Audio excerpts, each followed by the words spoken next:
So there's lots of reasons why you would consider using a mortgage broker. I've summarised them into 8 points here, but I've also got some additional points in terms of how you separate great brokers, how they go the extra mile, and is what Bryce and I refer to as investment savvy brokers as well on the podcast. So why would you consider using a mortgage broker? Here are some of those ideas. They do work for you. Ultimately, their job is to work for you to find you the best deal. It is a free service. There's no charge to you. They actually get paid for the introduction to the lender. There is a best interest duty, so it is law that they try their best to find the deals for you that are appropriate for your circumstances and meet your criteria. There's a huge choice when you shop with a broker as opposed to working with a bank.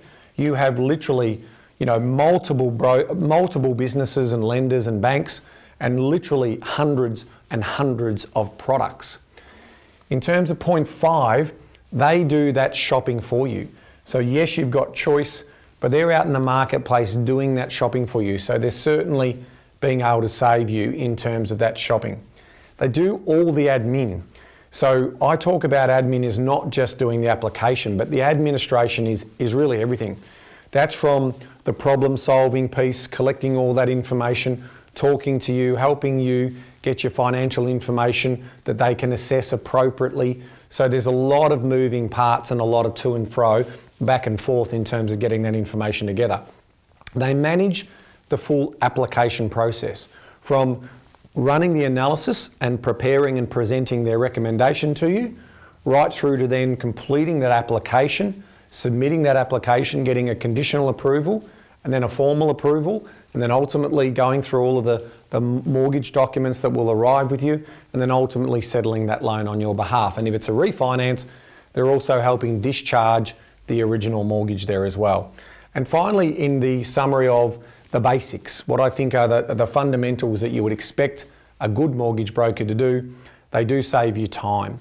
Because if you're trying to do all this research and trying to pull all this together and you've got lots of questions, well, you know just how time poor some of those bankers are and those people are in terms of answering those questions. So you should be able to get into 1, possibly 2 meetings where all that information is gathered, assessed, recommendations are made, ultimately accepted, and then that application goes through, and then you get updated from time to time until that loan settles as part of that process. So they're the basics for me. They're the fundamentals in terms of the typical value proposition that you should expect from a broker.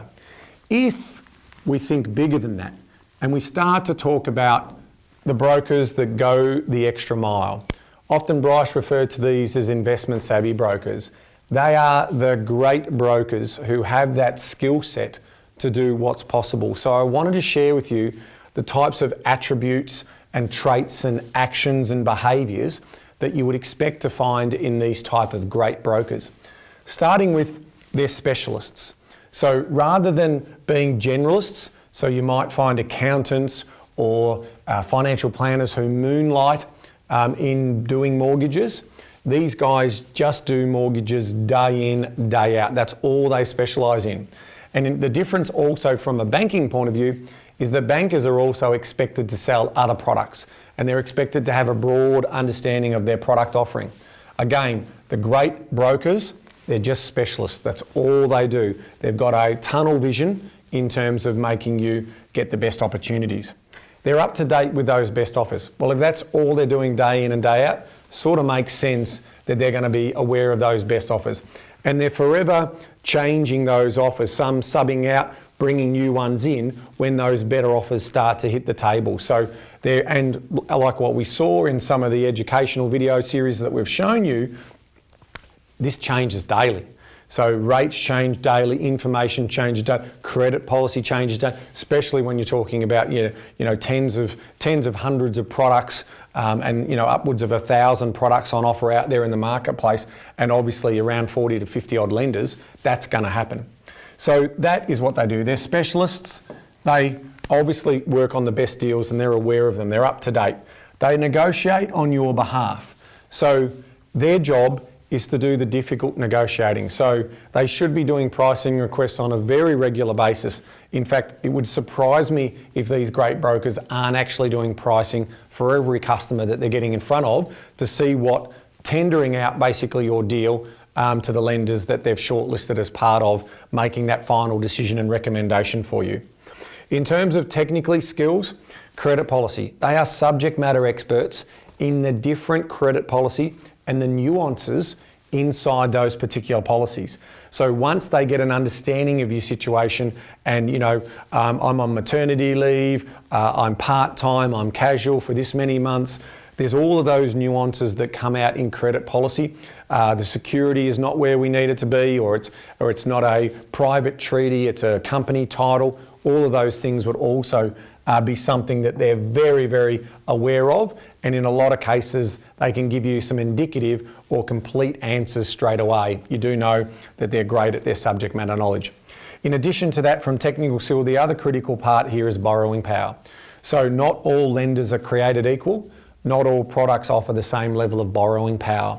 So it's really important that if we're thinking not just this current step, but 2 or 3 steps in front, you're going to see that they're going to work out how to play that game and make sure that they get that borrowing power if it's required for you. In some cases, you may not need it. You might just be doing a simple refinance, but it's definitely part of their consideration. Relationship with lenders. Quickly tell you a story that happened to us earlier this year. I introduced into our business a friend of mine. I had a look at the deal. It looked like a pretty strong deal for me. We put it up to a particular lender with one of our brokers, and it got declined. Now, it was very easy for me to then pick up the phone and talk to the state manager of that particular lender and says, "Hey, Peter, I've been doing this for a long time. I can't see what's wrong with this deal." Now, by the time I'd actually picked up the phone, because I'd left a message for him, he'd already got it approved.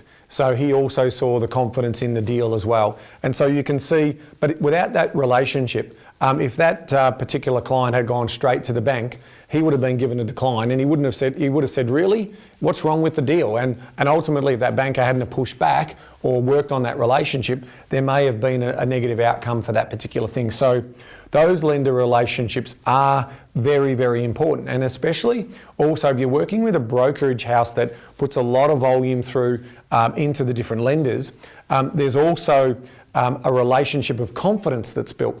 What do I mean by that? So if a deal comes through from, say, our business, which is Empower Wealth, if a deal goes through and they see it coming through from us, there's a strong reputation with that deal, and so they know the types of clients that we're dealing with, and so ultimately, they have the credit assessors who know that the file is going to be in good order, all the information is going to be there, it's not going to be all messed up, and that is how you build a strong reputation inside the lending environment with your peers. So that is also something that they should have strong relationships with their lenders. In terms of they save you more money.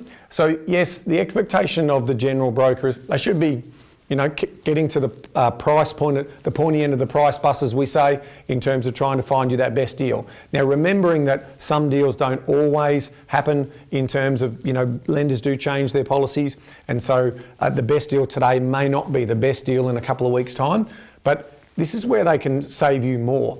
Like by that comes back to this idea of their technical knowledge and how they're pacing what's happening in your household and how you're going to play that story out and when do you need to make the next application for money and all those type of things. So on the broader scheme, they're always thinking that 1 or 2 steps ahead. And I think that over the medium to longer term will help you save more because they're constantly reviewing that. So they should have obviously a standard review program in place that should be happening every 12 to 18 months.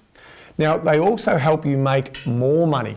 Now, by that I mean, obviously, if they've got a good sense of what your borrowing capacity is and they can understand your circumstances, they think in relationship terms. Now, when you think in relationship terms, you're thinking in long term. I want to be looking after you over that longer period of time. So if they're going to not only just save you on the next mortgage, but they're going to save you on a series of reviews and potentially changes of lenders over a 10, 15-year period, they are absolutely going to help you make more money because they're saving you money. And then it is about, well, could you put that money to work, which is what obviously the Moorr platform is all about. In terms of strategy and loan structuring, I could spend half a day on talking about this topic, and I'm going to do an extended version of explaining the pros and cons of each of these areas in a future video. But in terms of strategy and loan structuring, this is where they do shine. They absolutely get it and understand in terms of all of those moving parts, looking at the nuances around the security, looking at the valuation processes, the lender's mortgage insurances, rolling fixed into variable loan terms.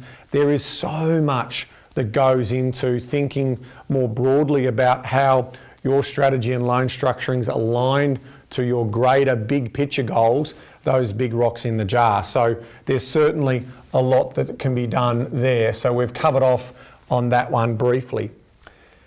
They make the not possible possible. Now you might be saying, well, shouldn't that say make the impossible possible? Well, I want to make sure by saying not possible, most people like that story that I was just telling you about, if that they got the decline, they wouldn't think it was possible to get a loan. The impossible will always be impossible if they're doing untoward things. So by making those things not possible, it could mean that we have to take it to a new lender. We need to look at a new credit policy. We need to look at how they would treat the same financial information as maybe a bank or another broker might have had a go and got a decline on that loan as well. But often we see that the deals that are passed in as are not possible and other brokers don't want to do it, these great brokers, these investment savvy brokers, they find a way and they find a solution for that customer. So that's why I talk about it sort of being, it's possible, we've just got to do some more work and do some more research. But these guys actually have that research in the back of their mind because they're super experienced. Final two, as that relationship builds up, and this is what I used to talk about with my clients when I was broking, is that I want them to think about me as their personal banker, right? So yes, some people have personal bankers if they're high net worth and so forth with a bank. Well, I wanted that same relationship, and that's what great brokers do. They want that relationship. They want that relationship over time. The best part about this type of personal banker is that they're not locked in offering you one bank's products.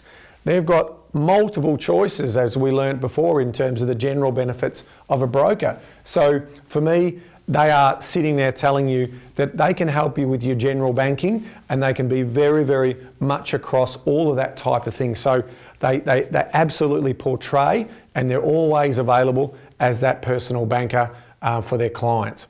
Finally, and I think probably the most important thing from where I sit as someone who does love to educate and teach, is that they do that first. They're always educating first. So they spend the time with the customer to get them informed. Remember, knowledge is empowering, but only if you act on it.